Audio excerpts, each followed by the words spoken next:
प्रेम एक ऐसा भाव जिससे परमात्मा को पाया जा सकता है। भगवान गौतम बुद्ध ने पूरी दुनिया को प्रेम का संदेश दिया कि प्रेम से आप पूरी दुनिया को जीत सकते हैं। बुद्ध कहते हैं कि प्रेम से घृणा को भी जीता जा सकता है। आप खुद सोचें कि आपका मन सबसे ज्यादा क्या चाहता है और इसका जवाब आपको मिलेगा प्रेम, प्रेम, प्रेम। जी हाँ, दुनिया में चाहे पशु हो, पक्षी हो या कोई भी प्राणी हो, हर प्राणी का मन सिर्फ प्रेम चाहता है। लेकिन हम सभी प्रेम के भाव को समझ ही नहीं पाते और सब अलग दिशा में चलते रहते हैं। अज्ञानता से दिव्य प्रेम वासना और घृणा में बदल जाता है। चलिए दिव्य प्रेम को गौतम बुद्ध की एक कहानी के माध्यम से समझने की कोशिश करते हैं। एक बार बुद्ध के एक शिष्य एक दिन गांव में घूमने के लिए गए हुए थे। घूमते हुए उन्हें बहुत प्यास लग गई। वो एक कुएं के पास गए। वहां पर एक युवती ने उन्हें पानी पिलाने के लिए कहा। पहले तो वो पानी देने के लिए मान गई, लेकिन बाद में उसने घड़ा पीछे कर पानी देने से मना कर दिया। वो बोले, क्या हुआ? युवती बोली, मैं नीची जाति से हूँ। मेरे हाथ का पानी पीने से आपका धर्म भ्रष्ट हो जाएगा। आनंद ने कहा कि आप इसकी चिंता ना करें, मुझे पानी पिलाएं। पानी पिलाना तो पुण्य का काम होता है। हमारे गुरु बुद्ध कहते हैं कि इस धरती पर कोई ऊंच नीच नहीं होती, सब समान होते हैं। ये सुनकर वो युवती बेहद खुश हो गई और उन्हें पानी पिलाया। उसके बाद वो युवती वहां से चली गई। वो रास्ते भर आनंद के बारे में ही सोचती रही। उसे उनकी सोच बहुत पसंद आई। आनंद देखने में भी बहुत सुंदर थे। कोई भी उन पर आसानी से मोहित हो जाता। वो युवती भी आनंद पर मोहित हो गई। वो रोज कुएं के पास उनका इंतजार करती। आनंद रोज उस कुएं के पास से जाते तो वही युवती उन्हें पानी पिलाती।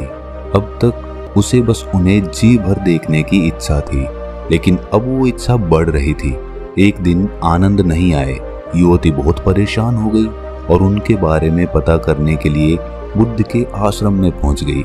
जब उसने आश्रम में आनंद को देखा तब उसकी परेशानी दूर हुई। उसने आनंद से कहा कि आज आप घूमने के लिए गांव में नहीं आए? आनंद ने कहा, आज मुझे आश्रम में बहुत काम था। युवती ने कहा, आप जाति का भेदभाव नहीं करते, क्या आप मेरे घर खाने का निमंत्रण स्वीकार करेंगे? आनंद ने कहा, ये तो मैं बुद्ध से पूछकर बताऊंगा। उनकी अनुमति मिल गई तो मैं अवश्य आऊंगा। ये सुनकर युवती खुश हो गई और वहां से चली गई। उसे उस दिन पूरी रात नींद नहीं आई। उसे लगा कि आनंद भी उसे प्रेम करता है, इसीलिए वो उसके घर खाने पर आ रहे हैं। अगले दिन आनंद बुद्ध से अनुमति लेकर उस युवती के घर गए। युवती ने उनके लिए अलग अलग तरह के पकवान बनाए थे। उन्होंने उसे बड़े प्रेम से ग्रहण किया। उसके बाद युवती ने आनंद से कहा, अगर आप ऊंची नीची जाति का भेदभाव नहीं करते हैं तो क्या मैं आपसे अपने मन की बात कर सकती हूँ? आनंद ने कहा, हाँ जरूर बोलो। युवती ने कहा, मैं आपसे प्रेम करने लगी हूँ, आपसे शादी करना चाहती हूँ। क्या आप मुझसे शादी करेंगे? आनंद ने ये सुनकर कहा कि प्रेम करना कोई गलत बात नहीं है। प्रेम तो हर किसी को करना चाहिए, लेकिन मैं आपसे विवाह नहीं कर सकता। मैं एक सन्यासी हूँ। मेरे जीवन का लक्ष्य विवाह करना नहीं है। मैं केवल बुद्ध की सेवा करना चाहता हूँ। युवती ने कहा, मैं आपको बुद्ध की सेवा करने से नहीं रोकूंगी, बल्कि आपके साथ मैं भी उनकी सेवा करूंगी। आनंद ने कहा, जो तुम सोच रही हो वो नहीं हो सकता है। और ये कहकर वो वहां से उठकर चले गए। अब वही प्रेम युवती के लिए पीड़ा का कारण बन गया। वो हर कीमत पर आनंद को पाना चाहती थी। जब ये बात युवती की माँ को पता चली तो उसने एक उपाय सोचा। उसने अपनी बेटी से कहा, तुम अपनी माँ पर भरोसा रखो, आनंद तुम्हारा ही होगा। तुम उसे फिर से खाने पर बुलाओ। मैं उसके खाने में बेहोशी की दवा मिला दूंगी, उसके बाद तुम उससे गंधर्व विवाह कर लेना। युवती ने कहा, क्या ये सही रहेगा माँ? उसकी माँ ने कहा, प्रेम में सही और गलत नहीं होता। अगले दिन युवती फिर आनंद से मिलने गई और कहा, क्या आप मुझसे नाराज हैं? आनंद ने कहा, नहीं, मैं किसी से नाराज नहीं होता और आपने तो ऐसा कुछ किया भी नहीं कि मैं नाराज हो जाऊं। युवती ने कहा, तो ठीक है, फिर क्या आप दोबारा मेरे घर भोजन करने आएंगे? आनंद ने कहा, मैं बुद्ध से अनुमति लेकर अवश्य आऊंगा। अगले दिन आनंद युवती के यहाँ भोजन पर गए। उसने तरह तरह के भोजन आनंद को परोसे और उसमें एक बेहोशी की दवाई मिला दी। आनंद उसे खाते ही बेहोश हो गए। युवती की माता ने कहा, जाओ अब तुम गंधर्व विवाह कर लो, मुझे ये ठीक नहीं लग रहा माँ। युवती की माँ कहती है, अरे सही गलत सोचोगी तो आनंद कभी नहीं मिलेगा। युवती अंदर गई और तैयार होकर बाहर आई। जैसे ही वो वरमाला लेकर आनंद के पास आई, उतने में ही आनंद की बेहोशी टूट गई और युवती को अपने समीप वरमाला के साथ देखा। युवती भी आनंद को इस तरह देखकर घबरा गई। आनंद ने युवती को खुद से दूर किया और बिना कुछ कहे वहां से उठकर चले गए। युवती कुछ भी नहीं कह पाई। उसने अपनी माँ से कहा कि आपके कारण मुझसे वो दूर हो गए हैं। मैं खुद को पापी समझ रही हूँ। मुझे ऐसा नहीं करना चाहिए था। मैंने बहुत बड़ा पाप कर दिया। अब तक वो मेरे हाथ से पानी तो पीते थे, लेकिन अब तो मेरा चेहरा तक नहीं देखेंगे। वो पूरी रात इसी पीड़ा में रही और सोचती रही, दुख मनाती रही। अगले दिन सुबह होते ही वो बुद्ध के आश्रम में पहुंच गई और बुद्ध से कहा कि मुझसे बहुत बड़ा पाप हो गया है, आप मुझे उस पाप की सजा दें।